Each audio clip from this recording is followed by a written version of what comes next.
Hi everybody, this is part 2 of the wool applique step. Now we will fuse our in this case, freezer paper. If you were using heat and bond, you would fuse the heat and bond on to the wool and we'll cut it out. It's super simple. I'm going to turn the camera down. Again, I'm sorry for the noise. And I hope you can see okay. I'm going to scrunch down. I'm trying to make it as though, because I started cutting it out and I'm like, darn, you got to videotape this.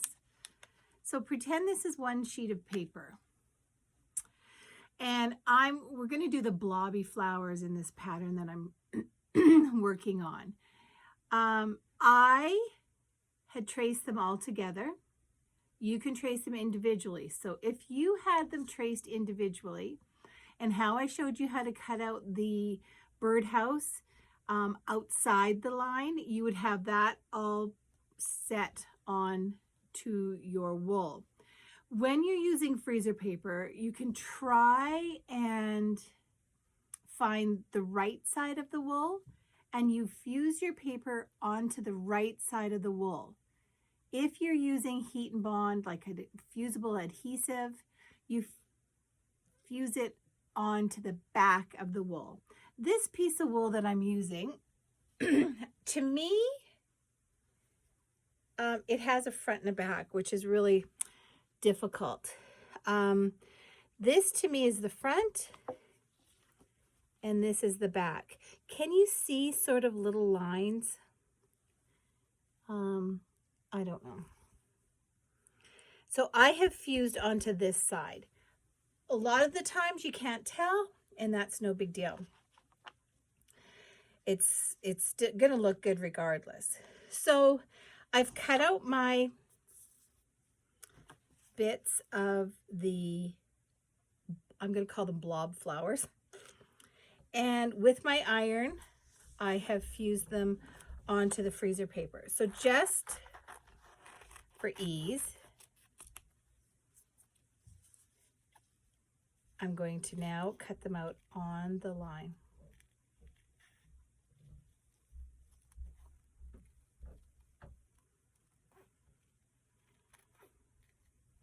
Today is Friday, March 28th, I believe, but it sure feels like a Saturday to me. I do not know why. Okay, so here's blobby flower number 1.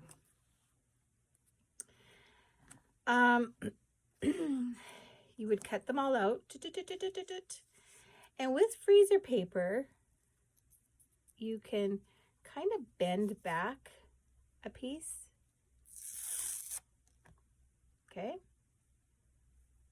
Again, you can't really tell front and back from that. I see the lines on both sides.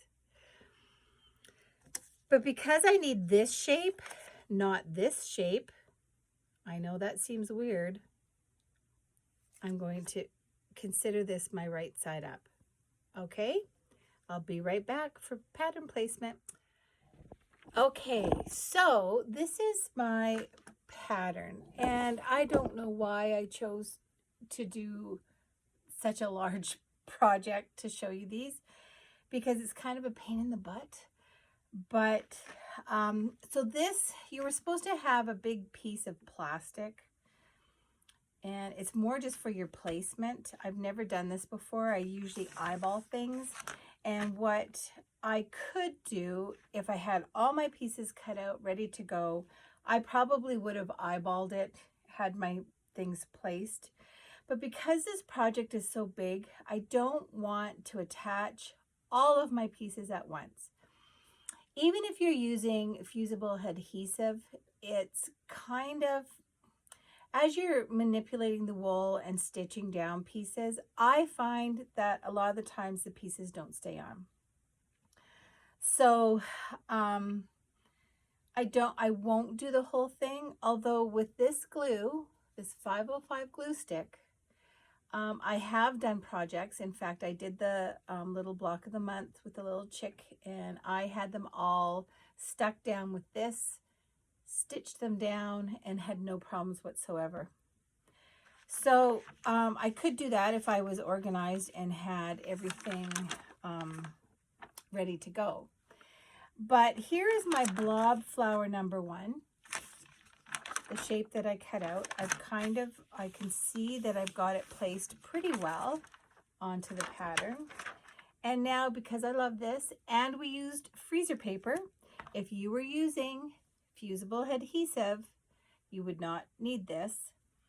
And the fact that there are the little things that I have to applique on this blob flower, I'm going to just apply it kind of inside the outside edge, stick it down, flip it over, and you could have had this done before. I find it easy to stitch through. I don't have a problem unless I really glob it on, and then it makes it a little bit harder, but it goes on this color, but it dries clear, trust me. So there is my one blob flower, number 1 blob flower.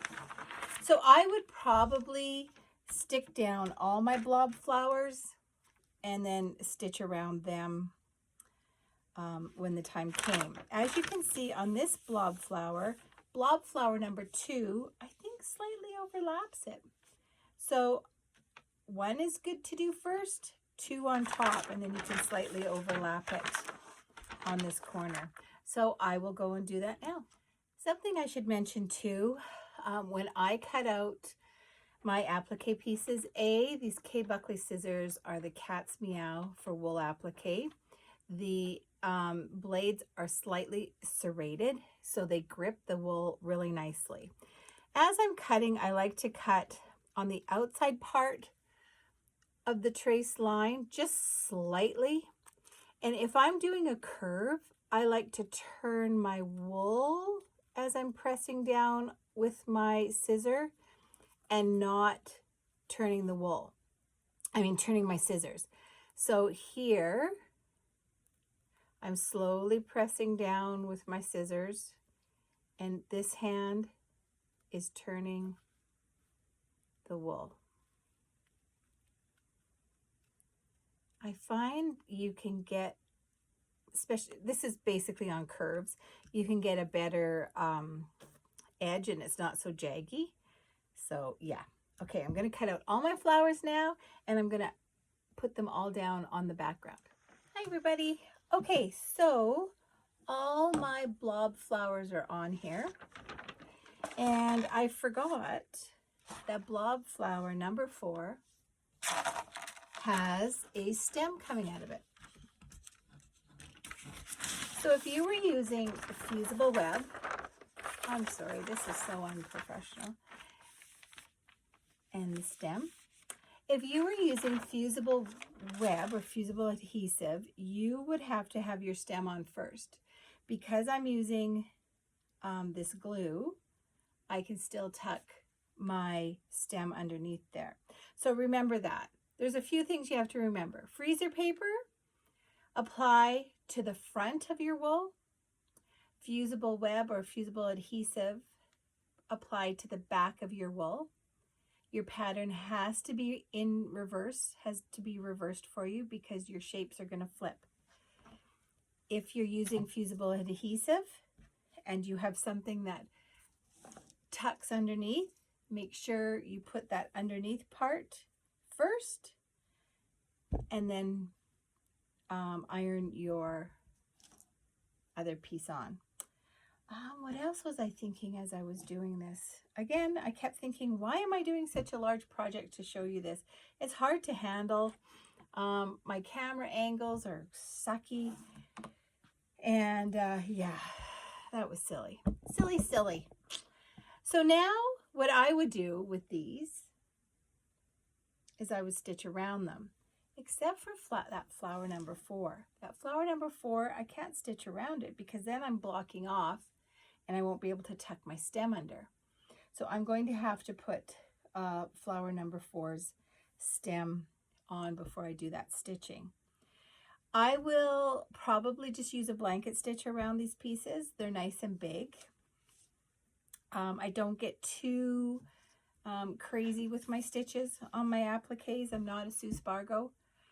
And so, yeah, I think most of the stitches that they show are a blanket stitch or whip stitch, or just, yeah, we'll show you those as we go along too. I'm going to show you something that's good about freezer paper. I am a scrap keeper of scraps, because wool is not inexpensive, and if there's a usable piece of anything, but freezer paper doesn't leave any glue on there, so this piece is still good for the scrap pile. This is too, but it does have a selvage. Again, it just adds some texture. Maybe that would work for something. And same with this piece. So this will go in my scrap bin, because you never know when you need a little pumpkin or a beak for a bird or something like that. Okay, so we talked about cutting out on the line, fusing down, and now we'll stitch around. So I think that's part 2. Questions, ask me. I'll be happy to answer. Bye.